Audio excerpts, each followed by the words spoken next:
Et puis, je vais vous demander d'ouvrir vos Bibles dans le livre d'Exode. Alors, je sais qu'on termine cette courte série dans le livre d'Exode. Je sais qu'il y a beaucoup de personnes qui sont venues me voir, qui ont été édifiées. Et moi, le premier, j'avais l'impression que j'apprenais à nouveau ce livre-là. Et peut-être pour faire suite au message de Dominique, la semaine dernière, si pendant cet été, vous prenez une pause et faire le plein, mais peut-être que le livre d'Exode peut être une option si vous ne l'avez jamais lu ou si vous ne l'avez pas lu depuis longtemps. Alors, ceci étant dit, je vais regarder avec vous le chapitre 32 d'Exode, Exode chapitre 32. Pour ceux qui sont capables, je vais vous demander de vous lever debout comme signe de respect pour la parole de Dieu. Moi, je vais lire dans la version Louis II. Je vais lire, puis après, j'ai prié, puis vous pourrez vous asseoir. Exode 32. Verset 1. Le peuple, voyant que Moïse tardait à descendre de la montagne, s'assembla autour d'Aaron et lui dit, « Allons, fais-nous un Dieu qui marche devant nous, car ce Moïse, cet homme qui nous a fait sortir du pays d'Égypte, nous ne savons ce qu'il est devenu. » Aaron leur dit, ôtez les anneaux d'or qui sont aux oreilles de vos femmes, de vos fils et de vos filles, et apportez-les-moi. Et tous ôtèrent les anneaux d'or qui étaient à leurs oreilles, et ils les apportèrent à Aaron. Il les reçut de leurs mains, jeta l'or dans un moule et fit un veau en fonte. Et ils dirent, « Israël, voici ton Dieu qui t'a fait sortir du pays d'Égypte. » Lorsqu'Aaron vit cela, il bâtit un autel devant lui et il s'écria, « Demain, il y aura fête en l'honneur de l'Éternel. » Le lendemain, ils se levèrent de bon matin, ils offrirent des holocaustes et des sacrifices d'action de grâce. Le peuple s'assit pour manger et pour boire, puis ils se levèrent pour se divertir. Père éternel, merci encore pour ta parole. Ta parole, c'est une lumière qui dissipe les ténèbres et le doute.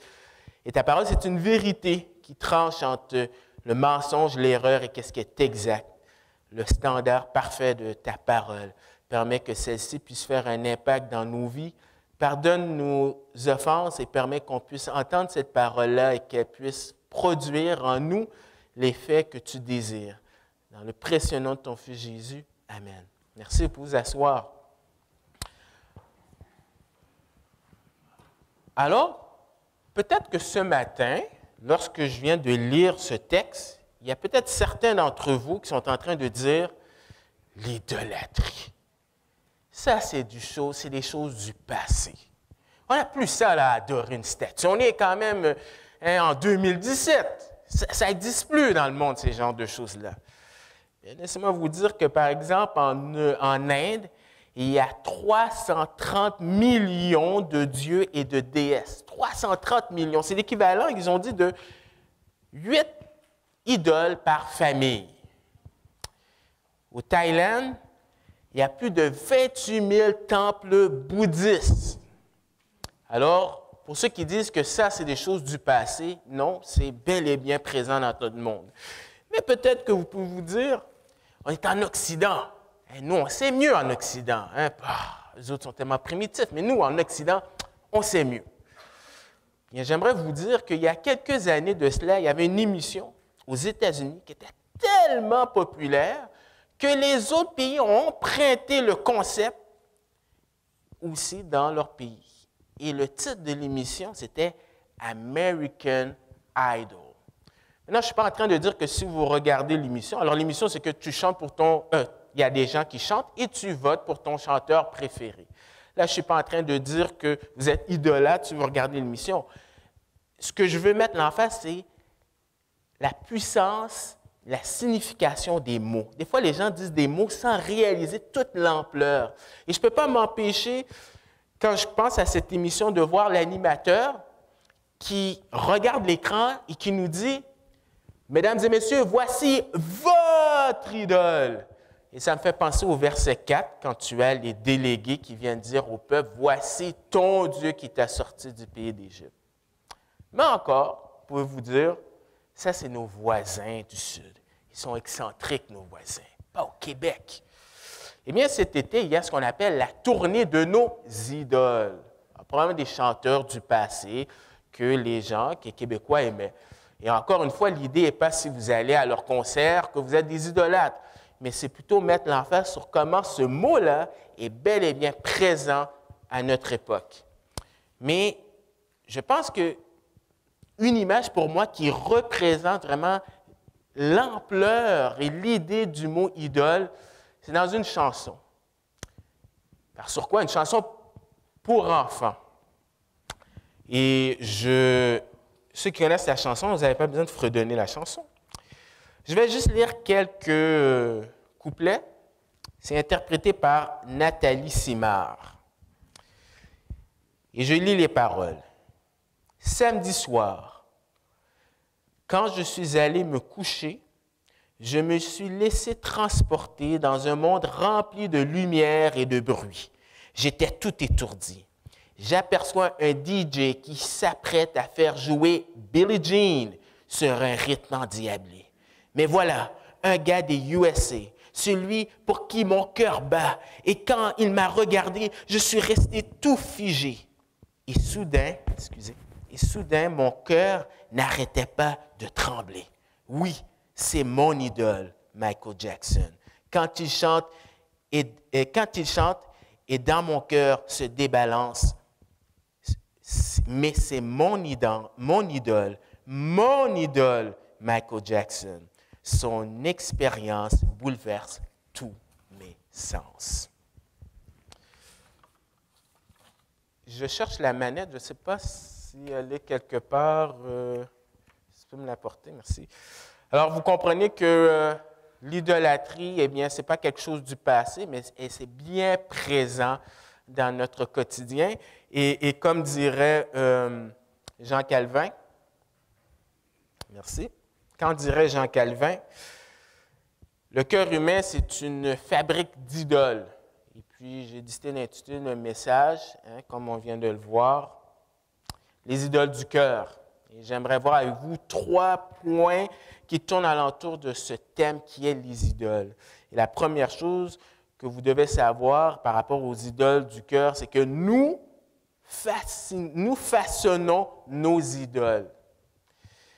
Si on veut vraiment avoir un diagnostic du cœur humain, souvent c'est en regardant les idoles que nous façonnons. Les sociologues disent qu'au cours de l'histoire, les êtres humains, ils sont influencés par la culture. Et par la culture, souvent, les gens façonnent une idole reliée à cela. Par exemple, ceux qui travaillent en mer, eh bien souvent, ils ont des dieux reliés à la mer. Ceux qui travaillent dans les fermes, c'est relié avec la récolte, etc., etc. Mais la parole de Dieu, c'est différent. La parole de Dieu, elle est différente parce que c'est Dieu qui se révèle à nous. Qu'importe nos préférences personnelles, qu'importe notre expérience personnelle, ça ne compte pas. C'est Dieu qui se révèle. Et dans cette petite section du verset 1 au verset 6, il faut voir la plus grosse péricope.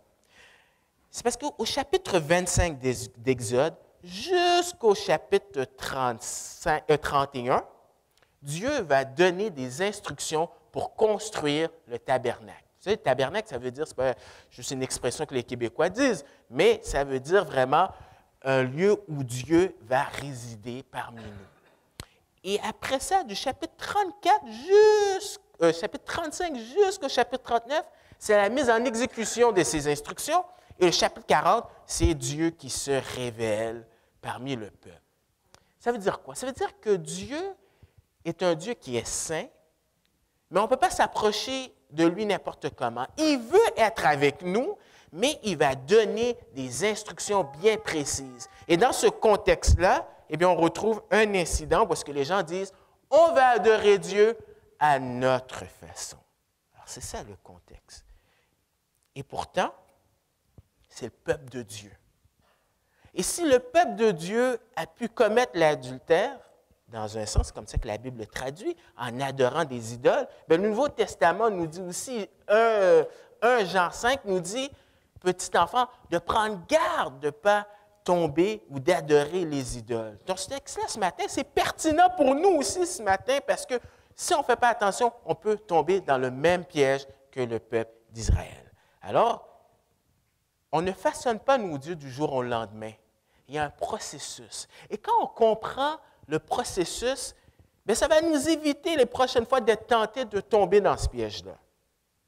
Alors, l'occasion, je relis pour vous. Le peuple, voyant que Moïse tardait à descendre de la montagne. Qu'est-ce qui se passe? L'absence de Moïse. Moïse n'est pas là. Pour comprendre qu'est-ce qui se passe, il faut aller dans Exode, le chapitre 24, au verset 18. Exode 24, 18 dit, « Moïse entra au milieu de la nuée, il monta sur la montagne. Moïse demeura sur la montagne 40 jours et 40 nuits. » Alors, on avait dit il y a 2 semaines qu'un des signes que Dieu allait montrer à Moïse qu'il était vraiment avec lui, c'est que le peuple viendrait l'adorer au mont Horeb ou encore au Sinaï. Et durant cette période-là, Moïse va passer 40 jours où est-ce que Dieu va lui donner des instructions pour la construction du tabernacle. Mais Moïse sait qu'il va rester quand même une certaine période de temps. Donc, il va déléguer des personnes pendant son absence. C'est pour ça qu'au verset 14 du chapitre 24, on nous dit, « Il dit aux anciens, attendez-nous ici jusqu'à ce que nous revenions auprès de vous. » Alors, le « nous », c'est Josué et Moïse. « Voici Aaron et Hur resteront avec vous. Si quelqu'un a un différend, c'est à eux qu'il s'adressera. » Donc, s'il délègue des personnes, eh bien, les gens auraient dû comprendre que Moïse n'allait pas revenir tout de suite. Mais ils ne s'attendaient pas que ça dure plus de 40 jours. Et qu'est-ce qui arrive? C'est qu'il y a une situation de crise. Moïse n'est pas là. Et une situation de crise, nous n'aimons pas cela. Nous n'aimons pas cela parce que nous aimons que notre vie soit constante, pas de surprise. Mais quand les situations de crise arrivent, c'est extrêmement important pour nous parce que ça révèle dans notre cœur notre marche avec Dieu. Parce que dans une situation de crise, est-ce que nous avons le réflexe d'aller vers Dieu ou aller vers quelque chose d'autre ou quelqu'un d'autre?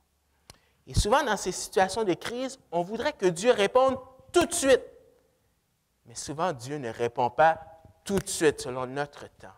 Alors là, il y a des pensées qui viennent dans notre tête. Dieu m'a laissé tomber et il y a le doute et c'est le terrain propice pour que les idoles puissent surgir dans notre cœur, nous tendre la main et dire « Hey, fais-moi confiance, moi je vais livrer la marchandise. » Et là, tu es dans une tension à dire « Est-ce que je fais confiance à Dieu ou est-ce que je décide de prendre ma vie vraiment entre mes mains? » Et malheureusement, bien, très souvent, on fait le contraire. C'est ce qu'Abraham et Sarah ont fait. Quand ils n'avaient pas d'enfants, ils n'ont pas voulu attendre le temps de Dieu. Ils sont allés vers Agar avec tous les problèmes que nous vivons de nos jours.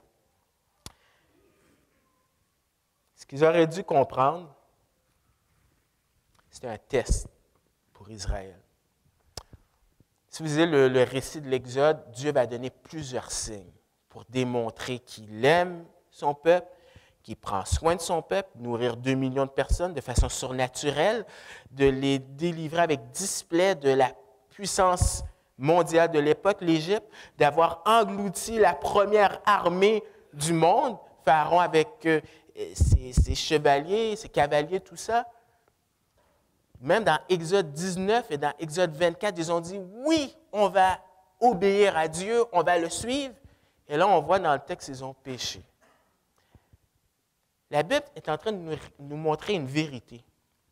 Ta marche avec Dieu ne dépend pas de ce que tu vois et de ton expérience et de tes sens. Ce serait facile. Les gens souvent vont dire, « Ah, moi, là, je croirais en Dieu si je verrais un miracle tout de suite. » Ça, c'est des mensonges. Parce que tu as un peuple qui a vu plus de miracles que n'importe quelle nation sur la terre et ça ne les a pas empêchés de pécher.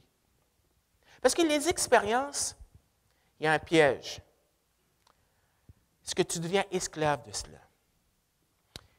Et tu te fies sur comment tu te sens. Mais nos émotions, on fait ça comme ça. Et des fois, le danger, c'est de recréer une scène où est-ce que tu t'es senti, entre guillemets, au 7e ciel. Et si tu n'as pas exactement le type de musique, le type d'ambiance, et tu te dis, Dieu n'était pas là, ou encore, il faut encore plus de musique et plus de mantras. Mais ce n'est pas ça que la Bible dit. Paul dit dans 2 Corinthiens 5, verset 7, que notre relation avec Dieu, eh bien, c'est non par la vue, mais par la foi. C'est-à-dire que c'est en faisant confiance à Dieu. C'est comme ça que notre relation, elle se développe. Malheureusement, le peuple n'a pas voulu faire ça. Alors, ils décident de prendre les choses en main. Ils font une requête. Mais il faut voir cette requête-là, pas une requête tout simple, tout douce. Il y a beaucoup d'intimidation et d'intimidation dans cette requête. Si on retourne dans le texte, on nous dit que le peuple s'assembla autour d'Aaron. Mais dans l'original, tu as une préposition qui joue un marqueur d'opposition. Et le mot est utilisé 4 fois dans le Pentateuque. 4 fois. Et Moïse, on croit que c'est lui qui a écrit le Pentateuque. Et 3 fois dans le livre de Nombres, Nombre 16, verset 3, Nombre 20, verset 2, Nombre 27, verset 3, dit et traduit par contre. Et dans nos versions, j'ai juste trouvé 2 versions, en latin et dans une version en anglais qui s'appelle Young, qui traduit que le peuple s'assembla contre Aaron. Et selon la tradition juive, alors la tradition, on en prend puis on en laisse, mais c'est quand même intéressant, la tradition juive dit que Hur, l'autre délégué qui était avec Aaron, ils l'ont tué. Alors, je ne sais pas si c'est vrai, mais si c'est le cas, c'est qu'ils viennent vers Aaron, ils sont intimidants. Et ils disent, remarquez, c'est eux maintenant qui dictent les choses. Il lui dit, allons, ou littéralement, dans l'original, c'est lève-toi. Et c'est à l'impératif. Donc, qui commande? Ce n'est pas Aaron, c'est eux. Lève-toi. Fais-nous un Dieu qui marche devant nous. Une expression militaire. Hein? De même que Dieu les a libérés de la puissance de l'Égypte, eh bien, on veut une mascotte qui nous encourage pour aller vaincre les Cananéens. Leur requête, c'est « fais-nous un Dieu ». Dans Louis II, c'est Dieu. Dans Colombe, c'est Dieu au pluriel. Je pense dans Second 21, je crois que c'est en parenthèse, c'est Dieu. On dirait des dieux qui iront. Comment expliquer ça? C'est parce que dans l'original, le mot, c'est Elohim. Elohim, il y a vraiment un accent sur le pluriel, un peu l'équivalent de notre première personne au pluriel.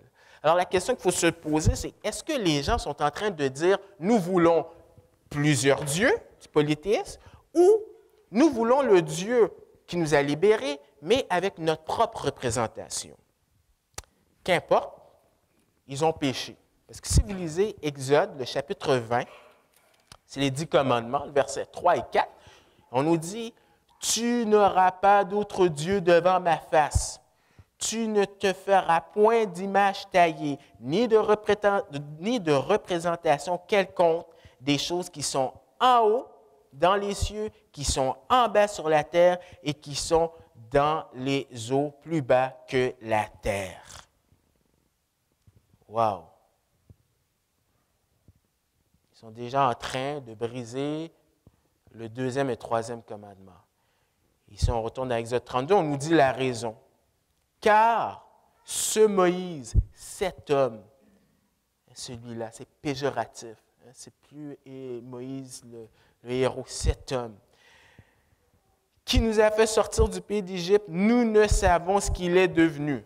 Alors peut-être qu'il pense qu'il est mort, parce que si vous lisez le récit, il y a la montagne et tu entends de tonnerre, le feu, la voix de Dieu. Ils ont peur, ils se disent probablement Moïse est mort. Mais remarquez, ils sont en train d'attribuer leur délivrance d'Égypte par Moïse. Et c'est vrai que dans un certain sens, Moïse était le délégué, mais c'est Dieu qui les a fait sortir. D'ailleurs, Moïse a essayé de le faire à l'âge de 40 ans. Il n'était pas capable, et donc c'est certainement pas à 80 ans. Mais surtout, ils ont oublié Exode 20, encore les 10 commandements, mais avant que Dieu commence à dire les 10 commandements, il identifie qui il est. Au verset 2, il dit « Je suis l'Éternel, ton Dieu, qui t'a fait sortir du pays d'Égypte, de la maison de servitude. » Ils le savaient, mais ils ont oublié. Et quand nous façonnons nos idoles, c'est qu'on oublie les attributs de Dieu. C'est comme dans le psaume, je pense que c'est le psaume 139, David qui dit « Où irais-je loin de ta face? Si je vais en haut, tu me vois. Si je vais en bas, tu me vois. » Mais pourtant, il ne pense pas à ça lorsqu'il commet l'adultère avec la femme d'Uri. C'est comme si tout d'un coup, là, les attributs de Dieu, l'omniscience de Dieu, « Ah, Dieu ne me voit pas. » Mais on est exactement comme ça. À chaque fois, essayez de développer ce réflexe-là quand vous êtes tenté de pécher. Vous allez comme façonner Dieu avec des attributs différents. Vous vous mettez en colère après quelqu'un, vous avez de la haine envers quelqu'un, vous savez que Dieu dit qu'il ne faut pas aimer, que vous devez aimer vos ennemis, mais vous vous dites, pour moi, c'est une exception. Vous connaissez, mais remarquez comment on est capable de façonner et se donner une autre représentation de Dieu. Donc, c'est une requête stupide et étonnante. Mais qu'est-ce qui est encore plus stupide et plus étonnant? C'est la réponse d'Aaron. Aaron acquiesce à leur demande. Il y a un élément de frustration de la part d'Aaron, parce qu'on dit, Aaron leur dit, ôtez. Et dans l'original, c'est une idée de quelque chose de violent. Alors, probablement, il est frustré après le peuple, il est frustré après peut-être Moïse. Hein? Moïse est en haut dans la montagne en train de se la couler douce, tandis que moi, je dois gérer tous ces problèmes-là. Et ça va ressortir, cette excuse-là, ces éléments-là, quand il va essayer de se justifier devant Moïse. Mais qu'est-ce qu'on voit surtout, c'est que Aaron est lâche. Pas juste lui. Les 70 leaders, et Hur aussi s'il est vivant. Quand tu es dans une position de leadership, c'est facile quand tout va bien. C'est quand le bateau commence à couler, c'est quand tu commences à avoir des problèmes, que c'est là que tu vérifies le caractère du leader. J'ai grandi dans une famille d'églises qui s'appelle l'Union des Églises baptistes françaises du Canada. Et depuis quelques années, ils ont une formation pour les ouvriers ou pour les gens. Ça s'appelle Multi-C. 3C, pour le caractère, la compétence et la connaissance. Mais j'ai l'impression que dans notre monde évangélique, il y a un autre C qui prend préséance sur tout le reste. C'est le charisme. Si tu as du charisme, let's go. Aaron, elle l'a dit, c'est le Lévite, le premier parmi ses pairs, quelqu'un qui est habitué à parler. Mais ça, on va vous dire, Dieu n'est pas intéressé par ça. Il est intéressé par le caractère. Le caractère, c'est tellement important, mais ce n'est pas mis de l'avant. Mais là, maintenant, qu'est-ce qui se passe dans nos voisins du Sud, là? Ils ont un problème au niveau du leadership. Parce qu'ils n'arrivent pas à trouver, sur 250 millions de personnes, un leader avec du caractère. Et là, whoop, ils sont dans une crise. Mais qu'est-ce qu'Aaron fait? Il fait exactement ce que Ésaïe va décrire. La description d'une idole. Comment ça se construit une idole? Alors, il commence, il leur demande une requête, c'est de pouvoir donner leur anneau d'or. C'est ironique. Cet anneau d'or était donné par les Égyptiens. Dieu avait disposé le cœur des Égyptiens à leur donner ça. C'est normal, ils avaient construit toutes ces pyramides-là, mais Dieu voulait aussi que la nation ait un capital quand ils vont venir dans ce pays-là. Et l'ironie, c'est que dans Exode 25, 3 à 7 et dans Exode 35, 21 à 28, l'or était en partie utilisé pour construire le tabernacle. Alors, on voit des gens, au lieu d'adorer le donateur, ils adorent le don. Et on fait la même chose. Seigneur, donne-moi un emploi. Et quand l'emploi est là, bien, c'est l'emploi qui prend préséance. On oublie Dieu. Seigneur, donne-moi un conjoint, une conjointe. Et quand le conjoint ou la conjointe vient, bien, c'est elle maintenant qui est le point de mire. Seigneur, donne-moi un enfant. Et quand l'enfant vient, bien, c'est l'enfant qui devient un idole. Seigneur, donne-moi un ministère et le ministère devient l'idole. On adore le don au lieu du donateur. Et peut-être qu'Aaron se dit, si je leur demande quelque chose qui vient de leur poche, peut-être qu'ils ne vont pas le faire. Vous savez, on n'aime pas ça donner quand c'est une question d'argent. Mais à la grande surprise, au verset 3, on nous dit « et tous ôtèrent ». Et c'est le même mot que « ôter » tout à l'heure. Ça veut dire qu'il y a un enthousiasme aveugle. Ils sont excités parce qu'ils sont motivés par leur désir dans leur cœur. Et quand tu es motivé par quelque chose, tu es prêt à donner même qu'est-ce qu'il y a dans tes poches. Alors, ils donnent leur boucle d'oreille et tout ça, puis ils apportent ça à Aaron. Au verset 4, on nous dit qu'ils sont en train de façonner ça. Au verset 4, on dit qu'il fit un veau en fonte. Et le verbe que tu utilisais pour dire « fit », ça implique que c'est un processus qui prend du temps. Ça prend du temps. C'est important de vous dire ça parce que c'est quoi l'excuse qu'Aaron va dire à Moïse? Mais je ne sais pas, j'ai jeté ça dans le feu, puis le veau est apparu. C'est pas vrai, le texte le dit, ça prend du temps. Donc, il est très conscient de ce qui se passe. Mais comme je l'ai dit, on est influencé par la culture à laquelle on se trouve. Et qu'est-ce qu'ils ont fait? C'est qu'ils ont fait un veau. Et souvenez-vous, peut-être vous ne le savez pas, mais à la fin du livre de Josué, dans le livre d'Ézéchiel, on dit que quand le peuple se trouvait en Égypte, ils adoraient déjà des idoles. Même s'ils étaient éloignés des Égyptiens, l'influence est venue. Et qu'est-ce qu'ils font? C'est qu'ils attribuent à Dieu des choses qu'ils attribuent à Dieu, ils le donnent à une idole. Ils disent, voici ton Dieu. Mais le psaume 106, verset 19-20 dit, non, non, non, non. Ils ont échangé la gloire de Dieu pour des animaux, comme dans Romains 1, verset 18 à 25. Finalement, il n'y a plus de distinction entre le Créateur et la créature. Tout est mélangé, comme de nos jours aujourd'hui. Tout est mélangé. Moi, je suis Dieu, l'arbre est Dieu, la roche est Dieu. Tout est mélangé. Pas de distinction. C'est pour ça que Romains 12, verset 2 nous dit de ne pas nous conformer au siècle présent. Parce que l'influence, elle est toujours là. Mais le moyen de se renouveler, c'est en lisant continuellement la parole. Garbage in, garbage out. Donc, il faut filtrer. Mais l'ironie, c'est quand on façonne nos idoles, on pense qu'on est en contrôle. Pour de vrai, il y a quelque chose de pervers qui arrive, c'est que nous adorons nos idoles. Au verset 5, on dit, lorsqu'Aaron vit cela, il voit la situation, et qu'est-ce qu'il fait? Il décide de jouer le rôle de prêtre et il invite les gens à une adoration. Le problème, c'est que, on va voir, c'est une adoration qui est composée de syncrétisme, c'est-à-dire tu mélanges tout. Il y a un auteur qui a dit que maintenant, le christianisme, c'est comme aller à l'épicerie. Tu prends un peu de bouddhisme, tu prends un peu d'hindouisme, tu prends tout ce que tu veux. Et pour vous montrer que ce que je dis, ce n'est pas inventé, peut-être que vous ne pouvez pas le voir. Peut-être oui, peut-être vous êtes capable, ceux qui ont des bons yeux. Today's message, alors le message d'aujourd'hui, move over Jesus, tasse-toi, Mohammed, come in. Coming in. C'est la première église of Chrislam. C'est un mouvement aux États-Unis. D'après moi, peut-être c'est déjà au Canada, qui sait? Je ne serais pas surpris. Chrislam, c'est une combinaison des deux, la chrétienté et l'islam. Deux choses qui sont opposées. Un croit que Jésus est un prophète, ça s'arrête là. L'autre croit que Jésus est le Fils de Dieu.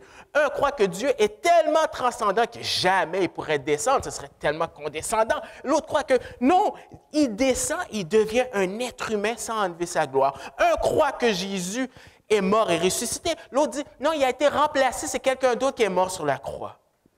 Mais on veut mettre ça ensemble. On dit, wow, on se frappe des mains, on dit kumbaya, puis tout est merveilleux.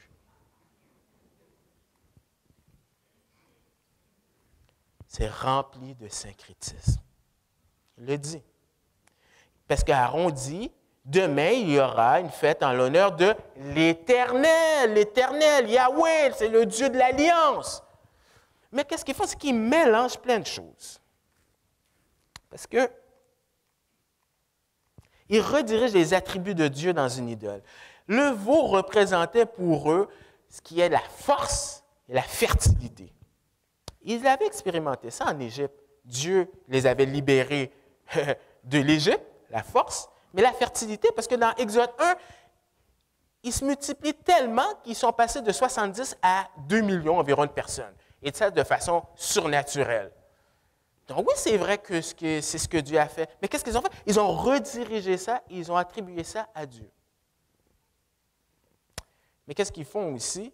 C'est qu'ils mélangent des choses qui sont similaires à ce qu'ils avaient vu auparavant. Aaron, remarquez, on parle de bâtir un autel. Un. De faire une fête en l'honneur de l'Éternel. Ensuite, de faire quoi? Offrir des holocaustes. Ensuite, des sacrifices et des actions de grâce. Tous des choses qu'il va mentionner au chapitre 24, 4 et 5, et 29, 18 à 25, reliés à la consécration des prêtres, la tente de rencontre et qu'est-ce que Moïse a fait. Non, c'est vraiment un pâté chinois, là. On mélange. Et malheureusement, dans notre monde évangélique, c'est ça que c'est rendu maintenant. On mélange tout. Ouais, on met de la psychologie, on met du marketing, on met etc., puis on mélange tout ça. Mais vous savez quoi? C'est contraire à l'adoration biblique. Pourtant, c'est des gens qui ont du zèle. Demain, c'est étonnant, hein? Le peuple est reconnu pour des gens qui ont la nuque raide. Mais là, ils n'ont pas de problème à obéir là-dessus. Il y a même un zèle. Ils ont un zèle. Ils se lèvent le lendemain, ils se lèvent de bon matin. Donc, ça leur coûte. Ils se lèvent.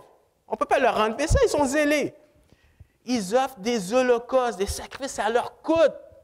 Ce n'est pas cheap leur affaire, ça coûte. Ils ont donné de l'or, ils ont donné des animaux, et puis ils sont en train de manger et boire la communion. Waouh, c'est merveilleux! Ils sont sincères, ils font de mal à personne, ils aiment ça. Mais laissez-moi vous dire que la sincérité, ce n'est pas un critère pour adorer Dieu. Mais ils font du bien aux gens. Ben oui, mais ce n'est pas le critère selon Dieu. Qu'est-ce que Jean a dit? C'est tellement important. Jean 4, versets 23 à 24. Qu'est-ce que Jésus dit à la Samaritaine?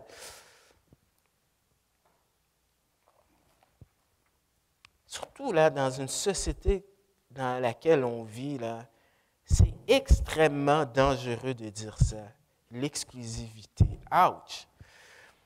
Mais l'heure vient, et elle est déjà venue, maintenant, là, en 2017, où les vrais adorateurs adoreront le Père en esprit et en vérité. Car ce sont là les adorateurs que le Père demande. Ce n'est pas moi, ce n'est pas vous, c'est les critères de Dieu. Dieu est esprit et il faut, c'est pas peut-être, il faut que ceux qui l'adorent, l'adorent en esprit et en vérité.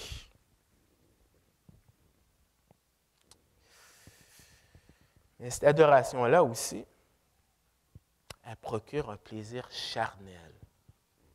Verset 6, on dit, le peuple s'assit pour manger et pour boire, puis se levèrent pour se divertir, en stimulant nos sens. Peut-être pour comprendre qu'est-ce qui se passe, c'est que dans l'histoire, on paraît qu'en 525, selon l'historien grec, il expliquait que quand, je pense que c'est les Perses sont venus envahir la capitale de l'Égypte, au lieu que ce soit un moment de deuil, les gens étaient contents.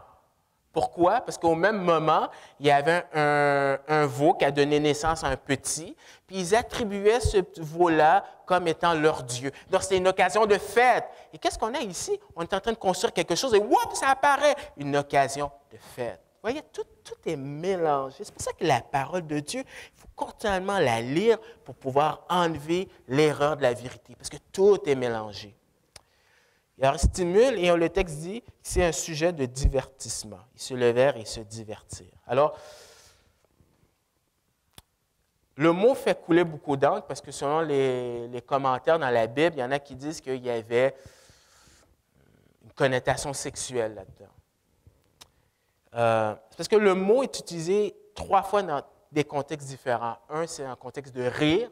Un, c'est un contexte de moquerie. Un, c'est un contexte quand Isaac est avec Rebecca, puis ils ont menti au roi, disant que c'est sa sœur, mais le roi voit qu'ils sont en train de se faire des caresses. Donc, il y a cette connotation.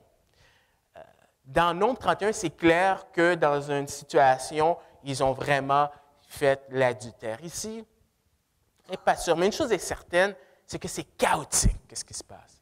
C'est chaotique. Quand Moïse va descendre, il voit ça. Ça me fait un peu penser à 2 événements. Il y a quelques années de ça, une vingtaine d'années, notre groupe de jeunes à l'église, on est allé au Mont-Royal. Et puis, le dimanche après-midi, ils appelaient ça le tam-tam. Je ne sais pas ceux qui se souviennent ou ceux qui savent. C'était hallucinant. Les gens jouaient du tam-tam, puis il y a une statue, là, je ne sais plus c'est quel personnage. Là. Puis là, tu sens le pot, le joint, puis le monde est en transe. Puis c'est comme si on voit un film. J'ai l'impression que c'est un peu qu'est-ce qui se passe. Ou encore, une fois, j'étais allé dans une église à Toronto. Les gens aboient, l'autre fait le coq, l'autre rit, tourne à terre. Puis tu te dis, il n'y a aucun ordre, il n'y a pas de contrôle. J'ai l'impression que tout est chaotique. C'est les idoles qu'on adore. Ce qui est triste aussi, c'est que nous croyons à nos idoles. Pourquoi? Parce que la Bible dit que les idoles en soi, c'est rien. Mais qu'est-ce qu'il y a derrière? Il y a des influences démoniaques qui, eux, t'attirent avec des mensonges. Les mensonges, c'est qu'elles nous promettent de grandes choses. Grandes choses. Parce que tu sois athée ou pas, quelque part, tu sais que tu es limité. Tu n'es pas un Dieu. Et qu'est-ce que tu cherches au plus profond de toi? C'est de la protection et du bonheur. C'est ça que tout le monde cherche dans la vie. Et les idoles sont là pour dire « moi, moi, moi, moi, moi ». Le problème avec ces idoles-là, c'est que tôt ou tard, elles nous laissent tomber. Regardez au verset 20 d'Exode 32, lorsque Moïse voit tout ça, il prit le veau qu'il avait fait, le brûla au feu, le réduisit en poudre et répandit cette poudre à la surface de l'eau et fit boire les enfants d'Israël. Wow, quelle idole puissante! Elles ne sont d'aucun secours. Ça devait être humiliant pour eux de voir le veau qu'ils ont créé, puis ils étaient tout excités de dire « Ah, c'est lui qui va sortir, nous donner la victoire! » Et voir un homme de 80 ans écraser ça, et jeter ça, et détruire ça. Nos idoles nous laissent tomber. Parce que quand vient ton corps, c'est ton idole, hein, tu prends soin de ton corps, et tout d'un coup, tu es atteint d'une maladie incurable. Pourtant, tu avais tout prévu. Qu'est-ce qui se passe? Tu m'as laissé tomber. Ce mariage que tu avais tout centré, puis tu disais, wow, puis je vais tout faire, et puis, wow, la conjointe, la personne te trompe. Oh, qu'est-ce qui se passe? On pourrait dire plein de choses. La job que j'aurais eu, que je cherche, cette promotion, hop, la compagnie ferme. Nos idoles ne sont d'aucun secours quand le problème arrive. Mais qu'est-ce qui est encore plus triste? C'est qu'elles nous procurent qu'un plaisir éphémère. Quand ils ont goûté cette eau en poudre, ce n'était pas la réjouissance. Et tôt ou tard, c'est ça le danger avec nos idoles.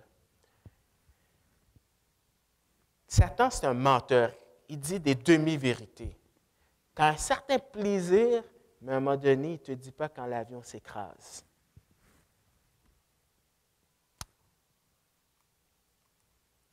Donc, la conclusion. Nous devons nous repentir de nos idoles. La repentance, c'est changer d'attitude. Il faut qu'on comprenne là, que ces idoles, ils sont mortes. Ils ne sont pas vivants. Deuxièmement, c'est des mensonges. Notre attitude devrait être comme celle de Moïse qui a pris ces idoles-là, les détruire et les jeter au loin. Il faut les identifier. Il faut avoir le courage de les identifier. Parce que nous, on est bon à essayer de ne pas dire que c'est une idole, mais il faut les identifier. Il faut faire comme quand j'étais tout petit, mes parents, quand ils sont venus au Canada, puis après, on a eu notre première maison, il y avait un gazon avec plein de mauvaises herbes. Puis ça n'existait pas dans le temps, là, jeter des produits. Là. Tout le monde, à la main, devait avoir un couteau, puis enlever. Tout le monde, là, les 7. C'est ça qu'il faut faire. Ça prend du temps, mais il faut les identifier, puis il faut les enlever. Mais, il faut confesser nos péchés. Parce que Moïse va dire, ce que tu as fait, c'est un grave péché. Il ne faut pas banaliser, mais il faut avoir le courage de dire, ça c'est un péché, l'idolâtrie c'est affreux. C'est de l'adultère qui s'est comparé dans la Bible. Puis quand on confesse, il faut qu'on soit différent d'Aaron. Regardez l'excuse d'Aaron. Moïse dit à Aaron, que t'a fait ce peuple pour que tu l'aies laissé commettre un si grand péché? » Aaron répondit, « Que la colère de mon Seigneur ne s'enflamme point. Tu sais toi-même que ce peuple est porté au mal. Ils m'ont dit, fais-nous un Dieu qui marche devant nous. Car ce Moïse, cet homme qui nous a fait sortir du pays d'Égypte, nous ne savons ce qu'il est devenu. Je leur ai dit que ceux qui ont de l'or s'en dépouillent et ils me l'ont donné. Je l'ai jeté au feu et, hop, par magie, il en est sorti ce veau. » Vous savez, qu'est-ce qu'on avait vu il y a 2 semaines? Des excuses et encore des excuses. Ça, ce n'est pas un bon leader, ça. Trouver des excuses. Mais on peut faire exactement comme Aaron. La Bible dit que c'est un péché, mais là, on trouve plein d'excuses. Non, il ne faut pas juste confesser. Comme David l'a fait, il a dit, oui, j'ai péché quand Nathan l'a confronté. Pas juste ça. Il faut se tourner vers Dieu. C'est ce que les Thessaloniques ont fait. Et ce que Paul dit, c'est qu'ils ont délaissé les idoles pour se tourner vers Dieu. Parce que juste le dire et le délaisser, ça ne suffit pas, parce que tu vas retourner encore là-dedans. Il y a D.A. Carson, pour ceux qui le connaissent, une fois, on l'a interviewé par rapport à la pornographie. Ça pourrait être n'importe quel autre péché, mais je trouvais intéressant ce qu'il a dit, sa réponse. Il a dit, c'est l'adoration qui t'a mis dans ce contexte-là, mais c'est aussi l'adoration qui va te faire sortir de ce contexte-là. La question, c'est, quand tu vis une situation de crise, tu vas aller vers celui que tu aimes le plus. Tu ne peux pas servir Dieu et Mammon. C'est impossible. Tu vas délaisser un et tu vas t'attacher plus à l'autre. Mais si tu ne le fais pas, qu'est-ce qui arrive? Bien, tu vas faire face au jugement de Dieu, parce qu'on a dit Dieu, c'est un Dieu qui est saint. Il ne va pas descendre les standards pour toi. 25 à 28. Moïse vit que le peuple était livré au désordre. C'est ça que je disais, c'est chaotique ce qui se passe. Et qu'Aaron l'avait laissé dans ce désordre. Le leader, hein? Exposé à l'opprobre parmi ses ennemis. Moïse se plaça à la porte du camp et dit, « À moi, ceux qui sont pour l'Éternel, et tous les enfants de Lévi s'assemblèrent auprès de lui. Il leur dit, ainsi parle l'Éternel, le Dieu d'Israël, que chacun de vous mette son épée au côté, traversez et parcourez le champ d'une porte à l'autre, et que chacun tue son frère, son parent. » Les enfants de Lévi firent ce qu'ordonnait Moïse, environ 3000 hommes parmi le peuple périrent en cette journée-là. Probablement, ceux qui ne voulaient pas changer, ceux qui continuaient à faire ça. Et remarquez que c'est seulement quand Dieu, à partir du chapitre 19, quand le peuple dit « Oui, on veut que tu sois notre Dieu », que là, Dieu les discipline. Parce qu'avant, là, ils critiquent tout le temps, mais Dieu ne dit rien. Mais là, lorsqu'ils ont dit « Oui, on veut », là, Dieu va commencer à discipliner. Mais dans le Nouveau Testament, on parle aussi de cela. Des conséquences aussi par rapport à l'idolâtrie. Oui, c'est vrai que c'est triste, cette section-là. Mais la bonne nouvelle, c'est qu'on peut fuir l'idolâtrie, comme Paul dit dans 1 Corinthiens 10, mais pas juste fuir. Courir vers celui qui peut nous protéger, nous donner le bonheur et nous donner la vie en abondance. Je vais prier, puis après on va faire le repas du Seigneur.